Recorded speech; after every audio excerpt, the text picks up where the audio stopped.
fun way to get started here in our aged boar heat one. I like entry number 17 to go ahead and start us off with, and I won't argue with you if you say that he's not the prettiest dude at the homecoming dance, but this is a boar that's in working clothes, and I can appreciate that. He's not supposed to be shined up. He's got a job to do. He's got sows to breed. He's got a generation to create, and he looks like he can do it and do it to a high degree. That is bar none the biggest footed, widest toe spread, heaviest featured type of boar we've got within this particular drive. He's got a little more wear and tear in terms of skin and hair. He's a little more raw in terms of his makeup right now. That's a big-shouldered, big-bladed type of hog whose indicators of stoutness that we can lean on to indicate how he'll sire for the next generation read very stout all the way through, and that's what we're looking for. In terms of boars, we want him to look like men. We need him to be square, and we ask him to do so. He's sound, he's comfortable, he feels his tracks in terms of his step. That's a good type of boar, a good rugged breeding animal here to go ahead and start us off with.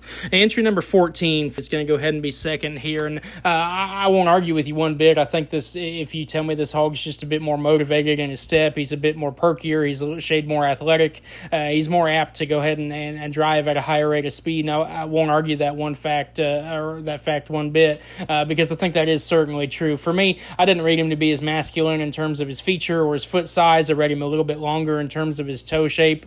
I'd like to fix him just a bit there, but in terms of some flesh, some practicality, some look and design and balance, very good there. Just kind of runs out of horsepower for me as a sire here in terms of that added bone that maybe we're after a bit more in our breeding boar type of show. Very good type of hog, though, in terms of skeletal construction and makeup. If they were all built like that, the breed would be in very good shape. Entry number 16 is going to go ahead and be third in this class. And, man, if you need one that's going to add a generation changer ability in terms of adding power and upper dimension, then you certainly can find one in that entry there, because that is a broad dude with a big back, a big rib cage, a lot of fill, a lot of spread and power, and we admire those things about him. I wish for me that the carpets match the drapes just a little bit better. For a boar that's that big in terms of his upper dimension, he kind of frails out and sits down on a smaller foot and ankle. I need to stouten him up in terms of his lower base and his lower construction there, make him make that kind of power that he's got working up high kind of matriculate down and mimic what we've got down low there, because we need to see him just a shade stouter. I need to see him just a bit more motivated in his step to be apt to move him up any higher in this particular class. But, man, that is some power, that is some spread, that's an awesome haircut and presentation value. That's a good type of boar that I think fits a lot of cooney sows and does a good job at that. Entry number 15 and entry number 13, I think we begin to run into some structural issues here. For me, I like entry number 15 to go ahead and be our fourth in this particular class. And to me, I think that's one that, in terms of having an advantage from knee squareness and elevation up front, I think he can kind of supersede the one there below him. I begin to lose, a little bit of faith in him as he goes away from us. He wants to kind of roll and swivel out of his hip. He kind of wants to dip and duck out of his tail head. He wants to overstep and just kind of lose his balance and coordination going away. And I think we need to see him just be, just a bit more committed to each step and maybe just a bit more certain in terms of his foot placement at times. Still some pieces within that boar that are very nice. We round out with entry number 13. To me, there's one flaw we just couldn't overlook, and it's the view that this boar offers as he drives to us. I need to see him better in terms of his front knee construction, in terms of his front foot placement. He wants to break in at his knee. He wants to twist and divot out at his foot. I need to make him a bit more secure, because as a boar stud owner here, and granted it's not cooney boars, but in terms of a boar stud owner that has multiple other breeds and experience there within that sire realm, that's a problem you don't necessarily want to have, on the table to generate to the next offspring. We just need to see him square and better footed in that regard. Still some good parts and pieces within that animal, though. Good class of our first heat of aged boars. Congratulations to those exhibitors. What a class here as we get into our second heat of our aged boars, and potentially the deepest set of livestock we've evaluated all day in one particular heat, and a lot of good hogs, 1 all the way down through 6 working in here. For me, there's one that I can land on pretty quickly out here. I like entry number 18 to go ahead and start us off with. I think a boar that is just an absolute mammoth is the best way to describe him. Gargantuan in terms of his foot size, his forearm spread, just the bone work he's got working down low. You study him off of his front leg, study him off of his rear leg. He's still got some set and angulation to his hock and usage of his rear pastern. His circumference of feature, his depth of heel, so stout, so broad, so powerful.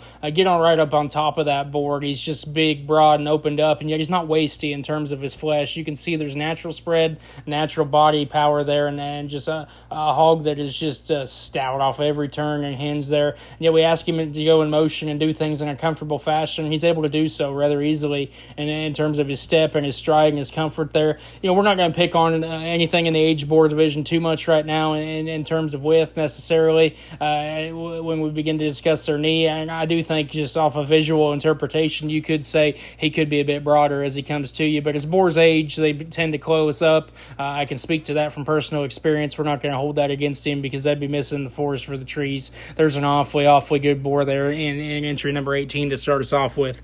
Entry number 22, I'm just going to go ahead and be second here. And I like a lot of parts and pieces of this boar. I think he wins a lot of divisions for me. Had the one above him not showing up today because I think that one follows suit. Maybe not quite as extreme in some aspects in terms of foot and bone substance there compared to our class winner. Same general build and makeup, same length of spine, same type of body. Not necessarily raw, but not over-conditioned in terms of his flesh. But when you get right on top of him, study him down his top line, study him through his shoulder, he's bold sprung, he's broad, he's natural in terms of his build. He's got an awesome deviation and set to his hind leg. He's got great circumference of bone. He's got awesome toe spread, as we can see him drive to us there. Good type of boar there. He just gets a bit swallowed up with one that's kind of a freak in front of him, but hey, same type of pattern and kind there. That's a very good pair of boars to start off with.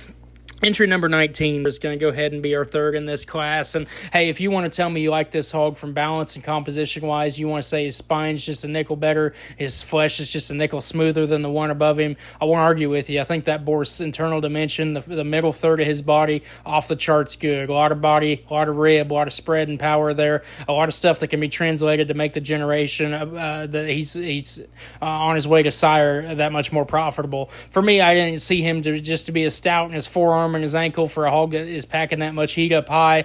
I didn't rate him to maybe just be quite as trim in terms of his lower line. He's got a little bit more swelling on the back half of his lymph nodes there on his underline. He's just a shade wastier when we begin to study him down low, but very good type of hog there, very powerful animal. If you want to flip-flop him around, I certainly have before in my mind here. I won't argue with you one bit there. It's a very unique type of boar. Entry number 20 is going to go ahead and be our fourth in this class, and that's a hog that if you're needing to add a little more length to your sows, then that's certainly one that can do it. He's the longer bodied option of this initial boar sort. In doing so, maybe he wants to camp his hind leg up underneath him when he takes a step. Maybe he wants to narrow up just a shake as he goes away from us where his feet meet the surface. But some good pieces there. He's bold-shouldered. He's good-headed. He's got some power and spread and dimension to him. Like I said, he's a longer bodied option. In doing so, he's a bit drier in terms of his rib and belly and flank line. But hey, if you need longer, if you need leaner, there's certainly a very good type of boar that can provide that there for you. Entry number 23, another hog, a lot of power, a lot of spread and dimension there. For me, this hog gets a bit more rigid in his top line. He gets a little bit rounder off the back of his skeleton. He kind of wants to duck his hip up underneath him as he travels. I need to just kind of fix that in a stacked class of boars above him that offer a lot of uniqueness and a lot of balance. I need to see him just a bit better in that regard for him to move up any higher. Round out with one here, entry number 21, just a hog that wants to get just a bit troublesome in terms of structure there. He's a bit more hunched up in terms of his posture and demeanor. He's just a bit too narrow sprung and narrow gauge for me off either end of his skeleton. Got some bone, got a great hair coat on him, and still offers some rib and freshness of center there. I just need to see him a bit more relaxed in terms of his type and kind there to move him up any higher. Tremendous class. Hats off to all those exhibitors. We get into your aged boar champion drive here, and a tremendous 2 heats and a lot of quality in our biggest division of the day on the boar side of things. We get our 2 heat division winners out here against each other. I'll be honest with you, it's a one-horse race for me. I called him a mammoth in his initial class. Simply put, we're going to leave it at that. Entry number 18 is going to be your champion aged boar here. We drop in the second place out of that class, entry number 22 there into contention, and for me, that was a tough pair there, and like we talked, 22 offers a lot of the same similarities as we find in our champion boar there, maybe just not quite as broad or not quite as extreme in some certain aspects. Certainly too good for me to split up. Entry number 22 is going to go ahead and be your reserve age boar. That leaves us entry number 17 to go ahead and be our third out in this division. Certainly no slouch of an animal, like we said. He's not the prettiest guy at the ball, but he's so good in terms of his breeding hog potential. He's so big in his shoulder blade, massive in his rear foot there. Maybe not quite as overwhelming in terms of his internal dimension or his spread up high from what we found in the two above him there, but a very, very good type of boar they should be proud to own. Congratulations, incredible aged boar division.